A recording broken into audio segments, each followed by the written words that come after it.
ये आज का वीवीआई क्वेश्चन है, ठीक है। इसे हम लोग इंग्लिश हिंदी दोनों में देख लेंगे, ठीक है। तो दो कॉलम बनाएंगे इस तरीके से, आपका युग्मक जनन और भ्रूणोद्भव। तो युग्मक बनाने की प्रक्रिया युग्मक जनन कहलाती है, और इस प्रक्रिया में नर तथा मादा जो है दोनों युग्म बनाते हैं। वही भ्रूणोद्भव की बात की जाए तो जाइगोट से भ्रूण बनाने की प्रक्रिया को भ्रूणोद्भव कहा जाता है, और इस प्रक्रिया में जाइगोट की कोशिका का विभाजन होता है। साथ ही साथ सेकेंड नंबर में देखेंगे कि इस प्रक्रिया में जो है मियोसिस प्रक्रिया द्वारा द्विगुणित मायोसाइट्स से नर तथा मादा युग्मक का निर्माण होता है, जबकि इधर देखेंगे तो इस प्रक्रिया में द्विगुणित जाइगोट के बार बार माइटोटिक कोशिका विभाजन के फलस्वरूप भ्रूण का निर्माण होता है। और इसे हम लोग इंग्लिश में भी नीचे देखेंगे, इंग्लिश में भी दिया गया है, डिफ्रेंशिएट बिटवीन, ठीक है, गैमेटोजेनिस एंड एम्ब्रोजेनिस। ठीक है, तो गैमेटोजेनिस एंड एम्ब्रोजेनिस देख लेंगे हम लोग यहाँ पे। तो gametogenesis refers to the process of formation of the two type of gametes male and female. और उसी तरह की यहाँ बात की जाए तो embryogenesis refers to the process of development of embryo from the zygote. Next है आपका नीचे सेकेंड पॉइंट है, it involves the formation of haploid male and female gametes from diploid meiocytes through the process of meiosis। And next point, it involves the development of the embryo from the repeated mitotic division of the diploid zygote। Next question की ओर बढ़ेंगे। Next है आपका antibody कार्य को उल्लेख करें। तो antibody कार्य यानी mention the function of antibody. Antibody निम्नलिखित रूप से कार्य करता है, जीवाणु को एंटीबॉडी इस तरह से आवृत ढक देता है जिससे फैगोसाइट उसे पहचान सकता है, इसको हम ऑसोनाइजेशन कहते हैं। सेकेंड पॉइंट है, एंटीबॉडी बैक्टीरिया द्वारा श्रावित विषाक्त पदार्थ को उदासीन बना देता है और उसे उदासीनता कहते हैं। थर्ड पॉइंट है, एंटीबॉडी एंटीजन से संयुक्त होकर बृहद आकार और घुलनशील जटिल पदार्थ तैयार करता है जो एंटीजन के विशेष जैव कार्य में बाधा पहुंचाते हैं, और इसे हम लोग एग्लूटिनेशन कहते हैं। ठीक है, mention the function of antibody. Antibody got the bacteria in such a way that phagocytes identify them easily. This is called opsonization। अगर आपका सपना है नीट क्रैक करना तो कहीं और क्यों जाना, अनअकैडमी है ना। न्यू बैचेज आपको प्रत्येक वीक मिल जाती है, तो आज ही जुड़े अनअकैडमी से, लिंक डिस्क्रिप्शन में दिया गया है। ये आपको हजारों में आपको आगे निकलने का बड़ा मौका देती है अनअकैडमी, और अपने सपने को पूरा करने का बिल्कुल आपके साथ खड़ी होती है। यहाँ पे आपको दो तरह के प्लान मिलते हैं, प्लस और आइकॉनिक। अगर आप सच में क्रैक करना चाहते हैं तो आज ही जुड़े आइकॉनिक प्लान से मैं यही सजेस्ट करूंगा। बात करें फीचर्स की तो अनअकैडमी की फीचर्स जो है वो अनअकैडमी को अनअकैडमी बनाती है, औरों से बिल्कुल अलग करती है। यहाँ पे देखिए फीचर्स की बात करें तो कोई भी ऑनलाइन प्लेटफॉर्म में आपको फैकल्टी से आपको फेस करने का मौका नहीं मिल पाता है। रेगुलर डाउट सेशन जो है यहाँ पे फैकल्टी ही प्रोवाइड कराते हैं, जो कि अनअकैडमी की सबसे बड़ी खासियत है। यहाँ पे बात करें इंडिया के टॉप एजुकेटर्स, कोटा के टीचर्स आपको घर बैठे आपके मोबाइल पे मिल जाएंगे। यहाँ पे अगर आप अनअकैडमी से जुड़ते हैं तो यहाँ पे देखिए प्लस सब्सक्रिप्शन एक्सेस मिलता है, इंडिया के बेस्ट एजुकेटर मिलते हैं। ठीक है, अगर आपका सपना है कोटा में पढ़ने का तो आपके ऑनलाइन स्क्रीन पे आपके मोबाइल पे कोटा के फैकल्टी आपको प्रोवाइड करा दी जाएगी। इंटरेक्टिव लाइव क्लासेज होगी, लाइव टेस्ट क्यूजेज होगी, structure courses and PDF free of cost आपको दी जाएगी क्लास के साथ ही, और आपको किसी भी तरह के यहाँ पे कोई प्रॉब्लम नहीं होगी। न्यू बैचेज जो है एवरी वीक होती है, तो जल्दी से आपको गेट सब्सक्रिप्शन लेना है, लिंक डिस्क्रिप्शन में दिया गया है। रेफरल कोड अभिषेक ट्यूटोरियल यूज करें और 10% का डिस्काउंट आपको फ्री में मिल जाएगा। तो सोचे नहीं, आज ही जुड़े अनअकैडमी से, लिंक डिस्क्रिप्शन में दिया गया है। रेफरल कोड अभिषेक ट्यूटोरियल जैसा कि आपको स्क्रीन पे दिख रहा है, डालें और 10% का डिस्काउंट जल्दी से। यह द्वारा श्रावित विषाक्त पदार्थ को उदासीन बना देता है और उसे उदासीनता कहते हैं। थर्ड पॉइंट है, एंटीबॉडी एंटीजन से संयुक्त होकर बृहद आकार और घुलनशील जटिल पदार्थ तैयार करता है जो एंटीजन के विशेष जैव कार्य में बाधा पहुंचाते हैं, और इसे हम लोग एग्लूटिनेशन कहते हैं। ठीक है। Mention the function of antibody. antibody got the bacteria in such a way antibody got the bacteria in such a way that phagocytes identify them easily. This is called opsonization. Next point, antibody neutralized the toxins produced by bacteria. This is called neutralization. Now the third point, through combining with antigen, antibody makes a macromolecular insoluble complex substance which inactivates the vital function of antigen. This is called agglutination. Next question की ओर बढ़ेंगे। जैव प्रौद्योगिकी के सिद्धांत को लिखे। जैव प्रौद्योगिकी के विकास में दो प्रमुख तकनीकों का योगदान है। पहला आपका आनुवांशिक अभियांत्रिकी VBI है, और रासायनिक अभियांत्रिकी। तो आनुवांशिकी अभियांत्रिकी में हम लोग लिखेंगे, आनुवांशिकी अभियांत्रिकी वह प्रौद्योगिकी है जिसके द्वारा किसी भी जीवन से DNA या जीन निकालकर किसी अन्य जीवन के जीन के साथ युग्मित किया जाता है। दूसरे शब्दों में आनुवांशिकी अभियांत्रिकी को युग्मित DNA प्रौद्योगिकी भी कहा जाता है। ठीक है। रासायनिक अभिक्रिया की बात की जाए तो रासायनिक अभिक्रिया प्रक्रमों में रोगाणुहित वातावरण बनाकर केवल वांछित सूक्ष्म जीवों को सुकेंद्रीय कोशिकाओं में वृद्धि कर अधिक मात्रा में जैव प्रौद्योगिकी उत्पादों का निर्माण किया जाता है, जैसे एंटीबायोटिक्स, टीके, एंजाइम का उत्पादन। Right principle of biotechnology. ठीक है। अब यहाँ पे इंग्लिश में देखेंगे, principle of biotechnology is based on two main techniques. First one, genetic engineering.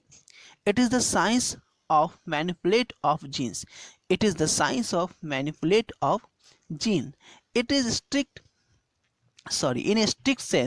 In a strict sense, it involves alteration in chemistry of genetic material. Introduction of the same into host and thereby changing phenotype of host. Next है आपका biochemical engineering process devoted for the growth of desired microbe or eukaryotic cell in large quantities in culture medium in a specific condition for the manufacture and multiplication of biotechnological products such as antibiotics, vaccine, enzyme, etc.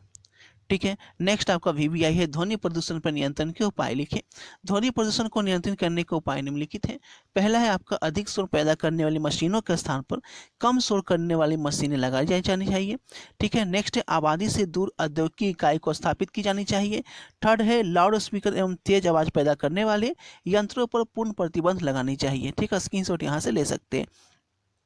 Next question की ओर यहाँ पे हम बढ़ते हैं, उसी को English में यहाँ पे हम लोग देख लेते हैं। ज़्यादा समझने की जरूरत है नहीं, आप लोग खुद से भी लिख सकते हैं। ठीक है।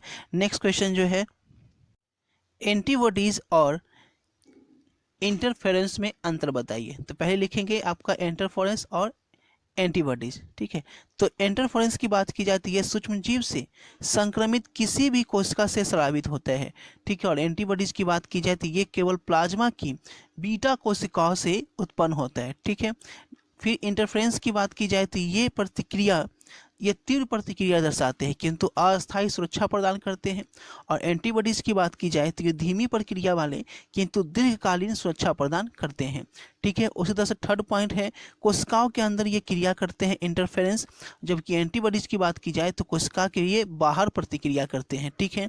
उसी तरह से आपका फोर्थ पॉइंट की बात की जाए इंटरफेरेंस का, ये शरीर का द्वितीय रक्षा अस्त्र बनाते हैं, जबकि एंटीबॉडीज की बात की जाए तो ये शरीर का तृतीय रक्षा अस्त्र क्या होता है, बनाते। तो यहाँ पे इंग्लिश में देख लेते हैं हम लोग, interference and antibodies difference between. तो इंटरफेरेंस लिखेंगे और एंटीबॉडीज लिखेंगे। These are produced by microwave infected cell, ठीक है, माइक्रोवेव इन्फेक्टेड सेल। और एंटीबॉडीज की बात की जाए, these are produce by only plasma beta cell, plasma beta cell. Next second point है, these are quick in action but gives a temporary protection against microbes.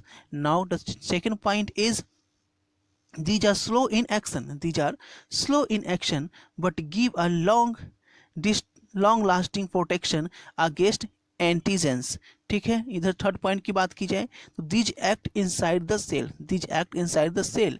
और वही थर्ड पॉइंट इधर बात की जाए तो these act in outside the cell, ये inside the cell काम करता है और वो आउटसाइड। नेक्स्ट 4 नंबर है from the body's second lines of defence, ठीक है, और ये है from the body third lines of defence. ये सेकेंड लाइन ऑफ डिफेंस है और ये क्या है, थर्ड लाइन ऑफ डिफेंस है। नेक्स्ट क्वेश्चन की ओर बढ़ते हैं। नेक्स्ट है आपका यौन संचारित रोगों के संपर्क में आने से बचने के लिए कौन कौन से उपाय अपनाने चाहिए बताइए। तो इसका आप स्क्रीनशॉट ले लीजिए, ठीक है।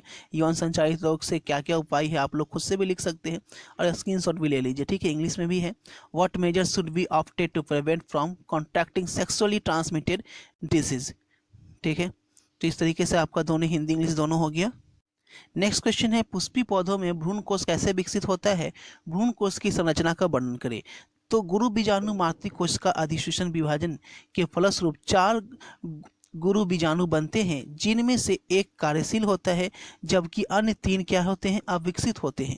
केवल क्रियाशील गुरु बीजाणु ही भ्रूणकोष के रूप में विकसित होता है।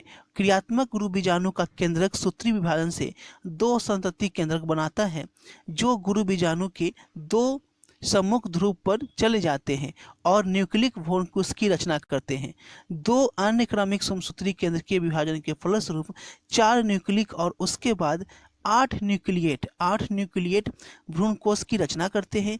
इनमें से 4 माइक्रोफाइलर छोर पर तथा 4 जो है चैलेजल छोर पर रहते हैं, ठीक है।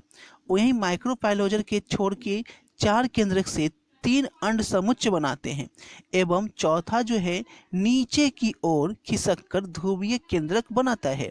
चैलेजर छोर की तरफ 3 केंद्रक प्रतिव्यासांत कोशिकाएं जो है वो बनाते हैं तथा चौथा खिसककर दूसरा ध्रुवीय बनाता है। दोनों ध्रुवीय केंद्रक संगलित होकर क्या होते हैं, द्विगुणित द्वितीयक केंद्रक बनाते हैं, ठीक है। अब भ्रूण की संरचना यहाँ पे हम लोग लिखेंगे कि भ्रूण की संरचना होती कैसी है, ठीक है। तो इसे आप लोग स्क्रीनशॉट भी ले सकते हैं क्योंकि फिगर बनाने में टाइम लगेगा। तो भ्रूण की संरचना जो है अंड समुच्चय होती है। बीजांड द्वारी सिरे पर 3 कोशिकाएं एक साथ समूहीकृत होकर अंड समुच्चय बनाती हैं जिसमें 2 सहायक कोशिकाएं तथा 1 अंड कोशिकाएं होती हैं, ठीक है। उसी तरह से फिर आपका है केंद्रीय कोशिका। अंड समुच्चय के नीचे भाग को केंद्रीय कोशिका कहते हैं। इसमें 2 ध्रुवीय केंद्रक होता है जो निषेचन के पूर्व संगलित होकर द्विगुणित द्वितीयक केंद्रक बनाता है। प्रतिसंज्ञा व्यासांत कोशिका जो है भ्रूण कोष के चैलेंजर छोर विभाजीय छोर के ओर 3 कोशिकाएं होती है जिन्हें प्रतिव्यासंगत कोशिका कहते हैं और ये निषेचन से पहले या तुरंत बाद जो है वो नष्ट हो जाती है, ठीक है। इंग्लिश में देख लेते हैं, how does embryo sac develop in angiosperms, describe its structure, ठीक है। तो आप यहाँ से स्क्रीनशॉट ले लीजिए क्योंकि ज़्यादा ये बोलना जो है वो आपका टाइम वेस्ट यहाँ पे जाएगा। आप स्क्रीनशॉट यहाँ से ले सकते हैं, ठीक है। स्क्रीनशॉट लेते जाइए। ये आपका इंग्लिश में टोटल हो गया, ठीक है। हिंदी में मैं बता ही दिया हूँ, आप टोटल यहाँ से स्क्रीनशॉट ले सकते हैं, ठीक है। तो आज की क्लास में इतना जनन और भ्रूणोद्भव। तो युग्मक बनाने की प्रक्रिया युग्मक जनन कहलाती है और इस प्रक्रिया में नर तथा मादा दोनों युग्मक बनाते हैं और जाइगोट से भ्रूण बनाने की प्रक्रिया को भ्रूणोद्भव कहा जाता है और इस प्रक्रिया में जाइगोट की कोशिका का विभाजन होता है। वही बात करें आगे सेकेंड नंबर, इस प्रक्रिया में मियोसिस प्रक्रिया द्वारा द्विगुणित मियोसाइट्स से नर तथा मादा का युग्मक निर्माण होता है।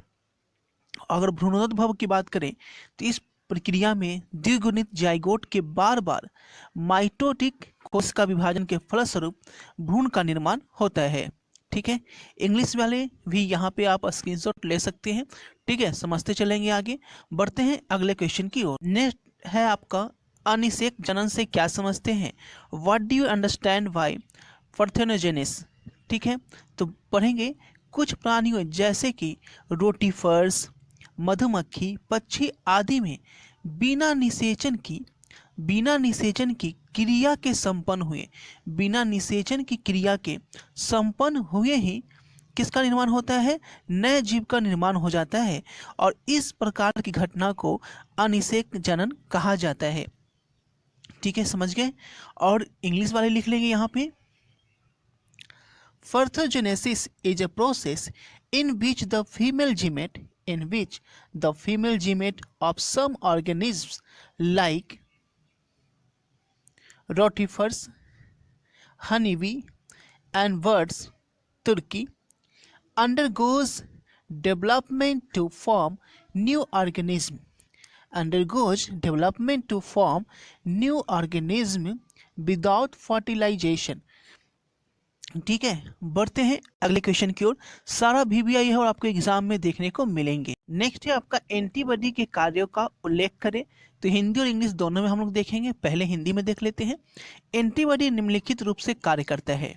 पहला बात करें तो जीवाणु को एंटीबॉडी इस तरह आवृत ढक देता है जिससे फैगोसाइट उसे पहचान सकता है, उसे क्या करता है, पहचान सकता है। और इसे ही ऑसोनाइजेशन कहते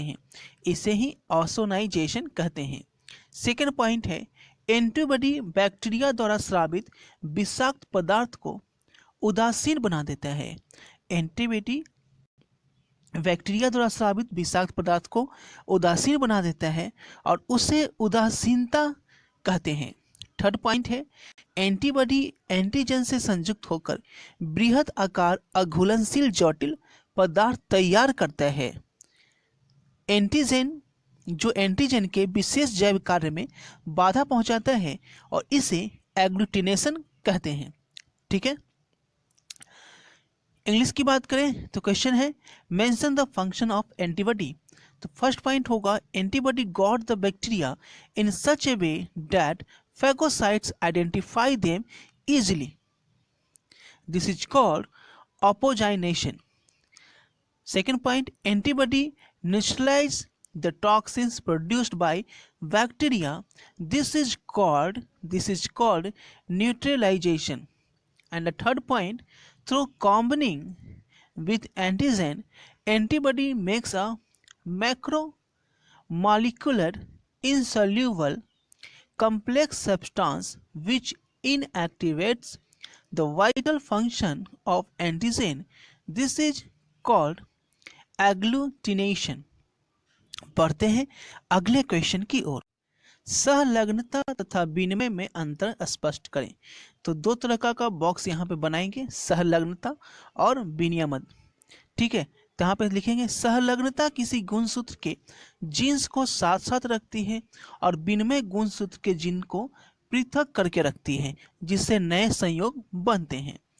जीन्स के पास स्थित होने पर सहलग्नता की तीव्रता बढ़ती है जबकि जीन्स के अधिक समीप होने पर विनिमय की आवृत्ति घटती है। उसी तरीके से इसके द्वारा जनक लक्षण संतति में बने रहते हैं और विनिमय में ये संतान के जनक लक्षणों को बदल देते हैं। 4 नंबर में अनुवांशिकी विज्ञों द्वारा जीवों में नई प्रजाति के निर्माण को रोकते हैं और ये नई प्रजाति के निर्माण में सहायक होते हैं।